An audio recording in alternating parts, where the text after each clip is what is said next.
Assalamualaikum warahmatullahi wabarakatuh.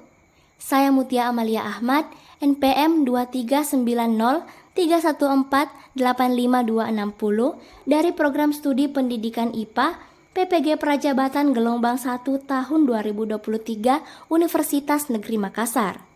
Pada video kali ini, saya akan membahas tentang pendidikan yang berpihak peserta didik dan memerdekakan peserta didik dalam pendidikan abad ke-21. Berikut beberapa hal yang akan dibahas pada video ini. Yang pertama, pendidikan yang berpihak pada peserta didik, meliputi strategi pendidikan yang berpihak pada peserta didik. Kedua, pendidikan yang memerdekakan peserta didik, meliputi aspek pendidikan yang memerdekakan dan tantangan dalam penerapan praktik pembelajaran yang memerdekakan. Ketiga, implementasi pendidikan yang berpihak dan memerdekakan peserta didik pada pendidikan abad 21. Pendidikan yang berpihak pada peserta didik. Bagaimana pendidikan yang berpihak pada peserta didik? Pendidikan yang berpihak pada peserta didik adalah pendekatan di mana proses pembelajaran disesuaikan dengan kebutuhan, minat, dan potensi masing-masing peserta didik. Hal ini mencakup pengakuan terhadap keberagaman peserta didik dan memotivasi mereka untuk aktif dalam pembelajaran. Peserta didik tidak hanya diposisikan sebagai penerima informasi, melainkan diajak untuk terlibat secara aktif dalam eksplorasi pengetahuan maupun berpartisipasi dalam diskusi. Strategi pendidikan yang berpihak pada peserta didik. Strategi mewujudkan pendidikan yang berpihak pada peserta didik sebagai buah pemikiran Ki Hajar Dewantara, diantaranya sebagai berikut. Melaksanakan pendidikan yang tidak hanya menekankan aspek kognitif saja, tetapi juga afektif dan psikomotorik. Melaksanakan pendidikan yang holistik dan seimbang dalam mengembangkan cipta, rasa, dan karsa peserta didik. Melaksanakan pendidikan dan pengajaran sesuai dengan kodrat alam dan kodrat zaman, serta sesuai dengan konteks sosiokultural peserta didik. Dan melaksanakan pendidikan dan pengajaran sesuai dengan fase perkembangan, memperhatikan karakteristik dan lingkungan peserta didik. Pendidikan yang memerdekakan peserta didik. Pendidikan yang memerdekakan peserta didik berfokus pada pemberdayaan dan pengembangan keterampilan.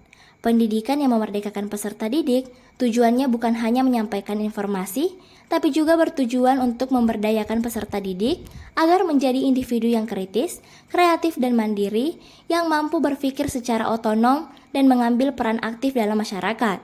Peserta didik didorong untuk meraih potensi penuh dan menjadi individu yang memiliki kemandirian dalam berpikir. Aspek pendidikan yang memerdekakan. Menurut Ki Hajar Dewantara, pendidikan yang memerdekakan peserta didik mencakup beberapa aspek, yaitu pendidikan sebagai proses pembebasan, pendidikan yang mencakup kebudayaan lokal, pendidikan yang menghargai kebebasan berpikir, dan pendidikan untuk kemandirian. Tantangan dalam penerapan praktik pembelajaran yang memerdekakan. Pertama, pendidik seringkali merasa bahwa melakukan hal-hal baru terkait pengajaran sangat memberatkan. Kedua, peserta didik tidak terbiasa bekerja secara mandiri dalam menemukan cara belajarnya. Dan yang ketiga, kurangnya pemahaman orang tua dan masyarakat mengenai tujuan pendidikan nasional.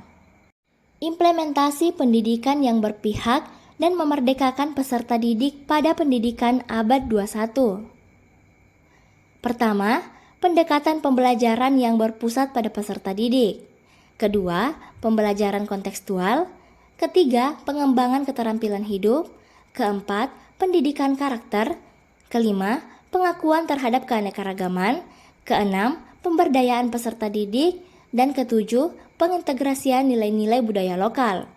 Melalui implementasi konsep-konsep tersebut, pendidikan yang memerdekakan sesuai dengan pandangan Ki Hajar Dewantara dapat menciptakan lingkungan pembelajaran yang inklusif, memberdayakan, dan relevan bagi peserta didik, serta membantu mereka tumbuh menjadi individu yang berkontribusi positif dalam masyarakat. Contoh implementasi pendidikan yang berpihak dan memerdekakan peserta didik pada pendidikan abad 21 di UPT SPF SMP Negeri 20 Makassar. Guru merupakan fasilitator dalam pembelajaran. Diskusi kelompok menjadi pendekatan berpusat pada peserta didik, membangun kemampuan berpikir kritis dan kolaborasi melalui bahan ajar dan LKPD. Peserta didik menyajikan hasil diskusi, analisis masalah sehari-hari. Hal tersebut menerapkan pendidikan berpusat dan memerdekakan peserta didik.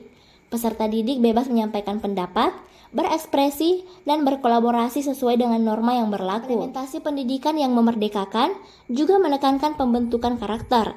Selain aspek kognitif, pendidikan juga harus memberikan perhatian pada aspek afektif dan psikomotorik peserta didik, agar tidak hanya cerdas secara akademis, tapi juga berkarakter baik. Terima kasih telah menyimak video ini. Wassalamualaikum warahmatullahi wabarakatuh. Terima kasih.